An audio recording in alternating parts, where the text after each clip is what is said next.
বাপ দাদার অর্থ সম্পদ নাই, তাতে কি হয়েছে?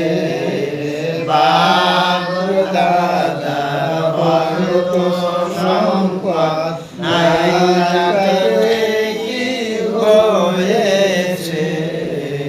মস্ত বড় হওয়ার মূলধন তোমার কাছে রয়েছে। মস্ত বড়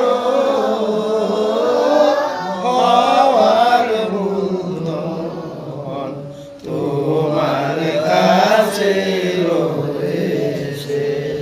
বাপদাদার অর্থ থাকলেই বড় হওয়া যাবে আর বড় হওয়া যাবে না, এরকম কোনো কথা নাই। আর বড় হওয়ার মস্ত বড় মূলধন, মাথা, হাত, পা সব কিছু আমাদের কাছে আছে। হ্যাঁ, আমরা এটা ব্যবহার করলেই আমরা বড় হতে পারি।